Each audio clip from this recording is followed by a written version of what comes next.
प्रणाम। जय श्री कृष्णा। हर हर महादेव। जय महाकाली। ओम नमो भगवते वासुदेवाय नमः। जय माँ भारती। ये सब बोलते हैं तो आर्य समाज वाले क्रोधित हो जाते हैं। ओम नमो काल की देवाई कहने पे तो हमसे झगड़ा करने लग गए। किस लिए? क्यों? क्योंकि आर्य समाज कहता है कि ये मूर्ति पूजन है, ये वेदों के विरुद्ध है। कौन से वेद? किसने लिखे? वेद व्यास ने। पुराण किसने कंपाइल करे? उसी ने ही तो। अगर तुम मूर्ख यही नहीं समझ पाए कि वेदों में परमात्मा निराकार है और पुराणों में साकार है, अरे कंकर कंकर में शंकर बसता है। जब पुरुष और प्रकृति की उत्पत्ति हुई, ये परमात्मा से हुई। How did this all started? You fools have no idea about it. उस परमेश्वर को निराकार कहते हो, वो इस धरती का स्वामी है या अनेकों करोड़ों धरतियों का? आज के समय में तुम देख सकते हो मॉडर्न साइंस क्या कहती है, E=mc²। इसके बाद मल्टी यूनिवर्स की ये जो थ्योरीज आ गई है, ब्लैक होल की थ्योरीज आ गई है, अनेकों ब्रह्मांड और करोड़ों ऐसी धरतियां जिन पे करोड़ों ऐसे मूर्ख आर्य समाजी होंगे, उसका क्या करें?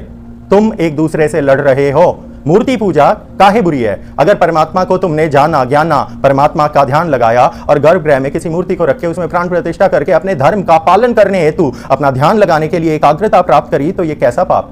ये पाप नहीं हुआ मूर्खों, क्योंकि सभी ऋषि मुनि नहीं बन पाएंगे। ऋषि वो जिसे अंधेरा कक्ष चाहिए और वो अपनी ऊर्जा को, कुंडलिनी चक्रों को जागरूक करके उस परमेश्वर से जुड़ जाए और वो ब्रह्म विद्या ज्ञान में प्राप्त कर ले। उसी को तो वेद कहते हैं। पर हर मनुष्य ये नहीं कर सकता। इसीलिए ध्यान लगाने हेतु भक्ति मार्ग, इसकी उत्पत्ति हुई। और तुम कहते हो आर्य समाजी की कृष्ण को तुम मानते हो, तो कृष्ण ने ही तो कहा है, गीता में क्या कहा है कि मैं ही परमेश्वर उपाट, मैं ही इंद्र हूं, मैं ही काली हूं, मैं ही नारायण हूं। इस समस्त ब्रह्मांड में सब कुछ मैं हूं और मैं कुछ भी नहीं हूं। सब कुछ मैं हूं। क्यों? क्योंकि आप सबकी उत्पत्ति एटॉमिक लेवल पे हुई है। आपके एटम्स जो है उसके अंदर हिप्स बोसॉन गॉड पार्टिकल है, परमात्मा का अंश, वही अंश है। उसी से ही तो सारी सृष्टि शुरू हुई है। तो एक दूसरे से लड़ते रहोगे तो तुम्हारा सिर्फ और सिर्फ मुसलमान फायदा उठाएंगे। वो कहेंगे कि देखो तुम्हारे लोग हैं जो कह रहे हैं मूर्ति पूजन गलत है, तो फिर हमारा अल्लाह सबसे ऊंचा। अच्छा, अल्लाह सबसे ऊंचा? आर्य समाजियों सुधर जाओ।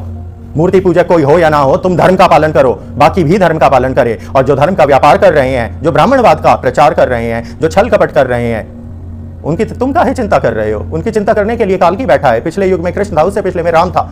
अरे मूर्खों, एक दूसरे से ही लड़ते रहोगे। किस नाम के आर्य समाजी? और आओ शास्त्रार्थ की बात करते हो। तुम वेदों में लिखी बातों को सत्य मान रहे हो। वेदों के अंदर जो बातें लिखी गई हैं वो ऋषि मुनियों की लिखी गई हैं। ऋषि मुनियों ने तो वो बातें सुनी थी ना, तो ऋषि ने उसका क्या अर्थ निकाला, तुमने उसका क्या अर्थ निकाला, ये बिल्कुल अलग अलग हैं। क्यों? क्योंकि जितने भी तुम आर्य समाजी हो, जब तक तुम कुंडलिनी चक्रों को जागरूक नहीं करोगे, जब तक तुम्हारा स्वयं का सहस्रार चक्र खुल के जागरूक होकर ज्ञान योग में नहीं जुड़ेगा, तुम सिर्फ वेदों को पढ़ रहे हो संस्कृत भाषा में, और तुम भी सिर्फ उसका आधिभौतिक अर्थ समझ पाते हो, आधिदैविक और आध्यात्मिक नहीं। वेदों के अंदर जो अर्थ है वो सिर्फ सच्चा सनातनी ग्रहण करेगा, और सच्चा सनातनी समग्र प्रकृति को ही परमेश्वर के स्वरूप में मानता है। क्योंकि परमेश्वर, परमात्मा, उससे पुरुष और प्रकृति। तुम कहते हो कि परमात्मा, जीवात्मा, जीव ये सब अलग है, प्रकृति अलग है। ये तुम्हारी अज्ञानता है। जब सब कुछ उससे शुरू हुआ है तो उसका अंश तुम्हारे अंदर भी तो है। फिर तुम कहोगे कि ये जो डिबेट करते हैं, बकबक करते हैं, चिल्लाते हैं, अच्छा तुम्हें माता, तुम्हें पिता, तो राम तुम्हारा बाप भी है, भाई भी है, माँ भी है, राम तुम्हारा बाप, भाई, माँ कैसे हो सकता है? अरे मूर्ख, वो प्रतीकात्मक है कि राम के अंदर जो ऊर्जा है, जो जागरूक शक्ति है, वो परमेश्वर से जुड़ी हुई है। तो मैं अपने राम को अपना पिता के रूप में भी पूजता हूं। मैं अपने कृष्ण को अपने बेटे के रूप में भी पूजूंगा, लड्डू गोपाल कह के। कृष्ण को उसकी किशोरावस्था में और योग गुरु के रूप में उसी के प्रति समर्पण करके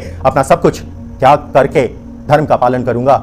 यही विद्या दी थी गीता में। तुम गीता भी नहीं समझ पाए, उपनिषद भी नहीं समझ पाए, वेदों को भी नहीं समझ पाए।